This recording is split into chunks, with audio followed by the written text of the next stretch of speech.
de cómo los seres humanos tenemos que aprender a manejar no solamente esas relaciones, sino que tenemos que realizar unos aprendizajes que nos faciliten esas relaciones. Eso es lo que llamamos los aprendizajes básicos de un ser humano, que no vienen por la genética, no se heredan, se aprenden, sí, claro. Por eso el ejemplo de un papá, de una mamá, de un hermano mayor, etcétera, etcétera, del docente, todo eso es importante. Y que apuntan a que cuidemos la vida y a que seamos felices. ¿Cuál es el primer aprendizaje? Uno dirá, ¿cómo que aprender a no agredir al congénere? Aprender a no agredir a los demás. Es que hay agresiones que son una mirada, una palabra, el tono. Hay personas que algún día te van a decir, no me molestó tanto lo que me dijiste, como el tono, como lo dijiste. Es aprender todo eso. El tono, como uno dice, mire, en la vida laboral uno se encuentra que muchas veces un empleado no cumple bien sus funciones y hay que hablar con él. Una cosa es que uno, delante de los compañeros, le diga, usted es un mal trabajador, va a perder el trabajo. Eso es humillarlo, ¿no? Lo cual no quiere decir que es que lo va a dejar haciendo mal su trabajo. En privado le explica por qué está haciendo mal su trabajo y por qué queremos que mejore. En principio, indudablemente que eso va a llevar, si no se mejora, a perder. Pero es aprender a no agredir, porque esa es la base de la convivencia social. Y entonces, ¿qué es aprender a no agredir al congénere? Cuidar y defender todo tipo de vida, No agredir, como les decía, ni física ni psicológicamente. Hay agresiones psicológicas que son más dolorosas a veces que las físicas. Valorar la vida del otro, toda vida humana es valiosa y cada uno valora su propia vida. Valorar la diferencia. Y por eso tenemos que ser incluyentes, porque la diferencia hace el mundo más agradable. El mundo no es bueno porque todos somos iguales.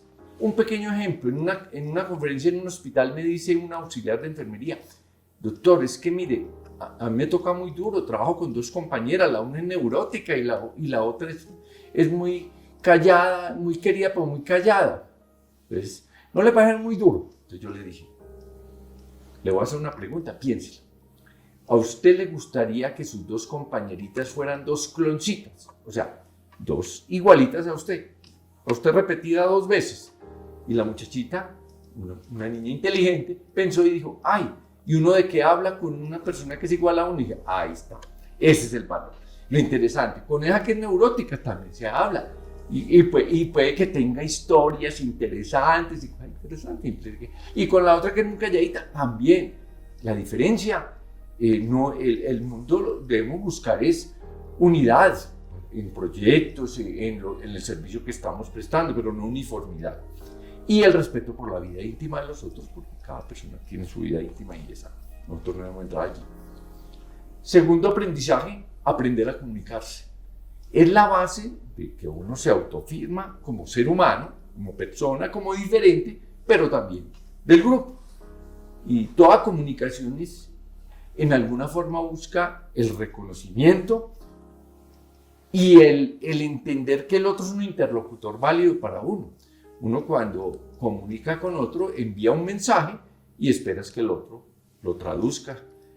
Y cuando digo traduzca es porque a veces una expresión que uno hace para otro significa otra cosa. Entonces por eso tenemos que aprender a comunicarnos, es aprender a llegar al otro y estar seguro que el otro me está entendiendo el mensaje y él a su vez me va a enviar mensajes. Y por eso la conversación es un medio de autoafirmación. Los niños, hay estudios que muestran que los niños que educan solos, que los educa una nodriza o algo y que no comparten con otros niños, que no juegan con ellos, que no conversan, tienen graves problemas después para su desempeño social.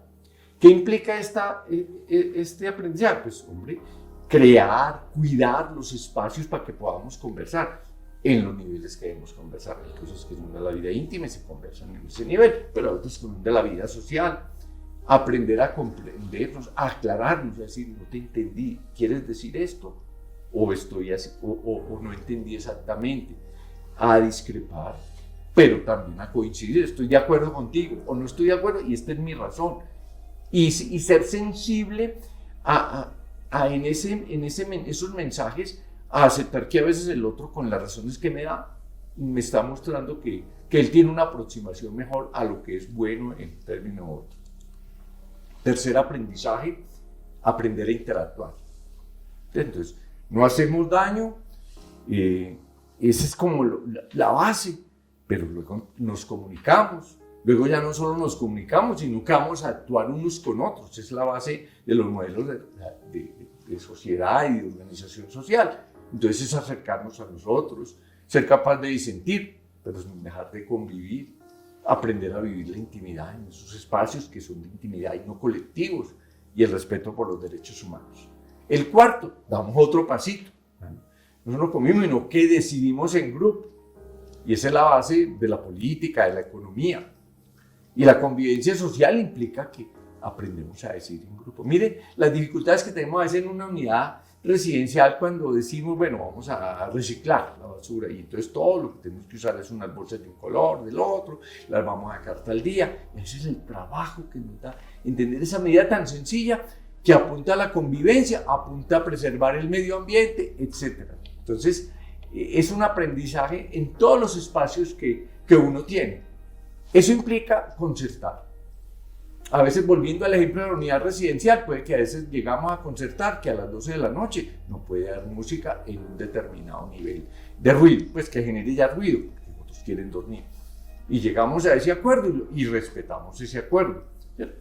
Entonces, las reglas son claras, pero son compartidas y las hemos concertado. Eso implica ser capaz de argumentar y contraargumentar, pero sin fanatismo. Todo fanatismo lesiona, hace daño. Ser capaces de reconocer las razones de otros, por qué actúan así, por qué piensan que eso no es correcto, etc. Aceptar cuando la mayoría decide y nuestra decisión no fue la que fue aceptada. Sí, esa es la regla del juego. Vamos a aceptar la mayoría y vamos a actuar con compromiso a lo que decidió el grupo. El quinto es aprender a cuidarnos. Esa es la base de la salud, de seguridad social. Eso implica que cuidemos nuestra vida, que cuidemos la vida de los otros, que creemos condiciones para una buena vida en colectividad, el autocuidado, el entender muchas veces que cuando nos recomiendan no fumar, no comer excesivamente, determinadas cosas, pues eso es bueno para nuestra salud y entonces lo vamos adoptando como parte de nuestro estilo de vida. El séptimo ya es el cuidado del entorno, el medio, que es el fundamento de la supervivencia de la especie. Mire, a finales de los 59 se planteó que se iba a empezar un calentamiento global, que íbamos a tener muchos problemas en términos de disposición de agua potable, etc. Y mucha gente dijo, pues, ciudadanos del común y aún gobierno, etc. dijeron, no, esto no va a pasar, esto es una cosa transitoria y mire hoy dónde estamos. Donde estamos con los trastornos del clima, con dificultades para tener una agua potable disponible para todos, etc. Ese es el fundamento de la supervivencia. Eso implica también cuidar los seres vivos, esos otros seres vivos de la naturaleza que comparten con nosotros en la vida, pero igual el espacio público. ¿Cómo nos da dificultad respetar el espacio público? A veces montamos el carro en el andén y ahí es por donde el ciudadano puede caminar sin riesgo en cosas tan sencillas como esa. No contaminar, pensar en desarrollo sostenible y hoy se ha incluido dentro de esto una forma de negociar los conflictos que no nos destruya. Estamos en un mundo donde podemos usar armas químicas, armas biológicas, fuera de estas otras, y bueno, tenemos que entender que si lesionamos a los otros con este tipo de armas, se hace la vida imposible. Y por último, es el aprender a valorar dos saberes, el saber cultural por un lado y el saber académico. Y aquí quiero insistir porque es la base de la evolución de la cultura. Esos dos saberes son importantes, son distintos. Pero no podemos pensar, y nos pasa mucho a los académicos, que despreciamos el saber de las comunidades, el saber ancestral, el que nos han enseñado nuestros antepasados. No, son dos tipos de saberes, de aproximaciones a la realidad. Simplemente unos estamos más en el mundo académico, otras personas más están en ese otro mundo, pero los dos son importantes para la convivencia social. Pretender uno imponerle a otros su saber. Yo recuerdo un caso, lo cuento porque es bonito, en una comunidad, en un municipio del departamento, encontramos que había mucha tuberculosis y gran parte de ellos eran personas de una comunidad indígena. Entonces el tratamiento de la tuberculosis, entre otros, tiene un medicamento que es inyectable. Cuando se hizo el diagnóstico y se le empezó a decir, usted tiene que ponerse todo día, ellos dijeron, no, nosotros no nos ponemos productos inyectables o inyecciones porque le pueden a uno meter un mal espíritu. Nos pusimos a averiguar qué hacíamos, porque si no se daba el tratamiento completo no se iban a curar, iban a desarrollar una tuberculosis resistente. Y alguien nos dijo, enséñeles al Jaibaná, que es como el médico de ellos, a poner las inyecciones. Explíquele, enséñele y que la ponga. Y eso hicimos. Le enseñamos y entonces el señor llegaba con su inyección, hacía un rito, las personas se acostaban y él les ponía la inyección y así no entraban más los espíritus porque el Jaibaná no me va a... Eso decían ellos. Respetando eso, logramos que se curaran muchos de los mismos de esas comunidades. En la medida en que uno respeta ese conocimiento, lo respeta desde la perspectiva que uno tiene, sin pretender que el uno es el único, pues vamos conectándonos con la vida cotidiana, comprendemos lo que implica esa relación entre los dos saberes y empezamos a algo que es muy importante, y es que más que lo que decimos es cómo vivimos. El ejemplo permite un cambio en otros a veces en la medida en que muestra la bondad de actuar de una manera u otra.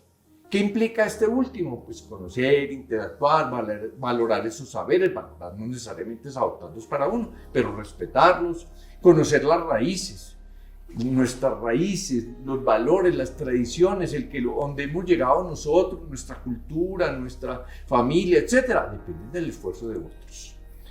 Concluyo con dos cosas. Uno, construir una ética para la vida que nos transforme, que ayude a transformar el mundo, a cambiar donde nosotros estamos, requiere de una autoafirmación en lo humano.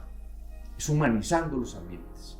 Hoy estamos hablando mucho de humanización de la salud, muy importante, pero no solo humaniza la salud, se humaniza la universidad, pues el lugar donde compartimos conocimiento, transmitimos conocimiento, se humaniza el trabajo, se humaniza la vida de familia, etc.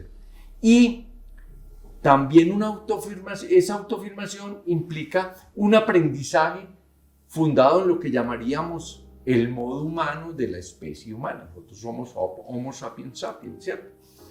Implica también vivir a profundidad esas relaciones vitales que hemos comentado y desarrollar conscientemente, con dedicación, esos aprendizajes que nos permiten una convivencia en una sociedad, una convivencia con calidad, etcétera, respetando la diversidad y dentro de aprender a trabajar con los extraños morales que mencionamos al principio, porque esa es la única forma de aportarle realmente a un mundo y a una sociedad más feliz. Termino con dos frasecitas.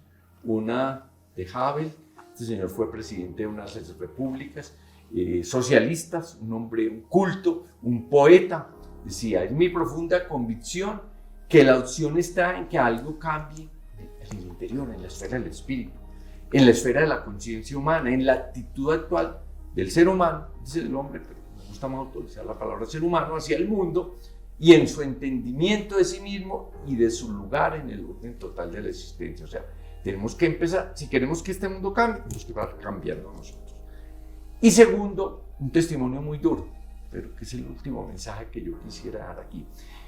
He traído dos fragmentos de una carta que un prisionero de los campos de concentración nazi le envía a su profesor el día que sale de los campos de concentración. Logró sobrevivir y sale. Y mire, dos frasecitas. Una, las leo textualmente, por ejemplo. Querido profesor, soy un sobreviviente de un campo de concentración. Mis ojos vieron lo que ningún ser humano debería testimoniar. Cámaras de gas construidas por ingenieros ilustres. Niños envenenados por médicos altamente especializados. recién nacidos asesinados por enfermeras diplomadas, mujeres y bebés quemados por gente formada en escuelas, en liceos, en universidades. Como quien dice, yo viví este horror no por gente ignorante que no sabía qué estaba haciendo, por la gente más culta de mi sociedad. Por eso, querido profesor, dice hacia al final la carta de este señor Novinsky, dudo de la educación y le formulo un pedido. Ayude a sus estudiantes a volverse humanos. O sea, ser ser humano es un proyecto de vida. Su esfuerzo, profesor, nunca debe producir monstruos eruditos y cultos, psicópatas e maleducados. O sea, gente con un alto nivel cultural, con un alto nivel de cuento, pero profundamente inhumanos. Leer y escribir son importantes solamente si están al servicio de hacer de nuestros jóvenes seres más humanos. Y miren esta fotico de despedida. Esta es una foto en Auschwitz, campo de concentración de Auschwitz, cuando llegaron los rusos, donde la gente salió en unas condiciones deplorables, humanamente y físicamente. Entonces, a esta foto le agrega un famoso escritor que dice, sabemos que un hombre puede leer a Goethe o Rilke, o sea, los más importantes exponentes de la poesía alemana, por las noches. Puede tocar a Bach y Schubert e ir tranquilamente al otro día a trabajar en Auschwitz por las mañanas. Imagínense qué tristeza, o sea, cultura, música clásica, conciertos, ópera, leer lo mejor y ser profundamente inhumano. Definitivamente, el conocimiento no nos hace humanos por sí, es la reflexión y la decisión de ser un buen ser humano. Muchas gracias.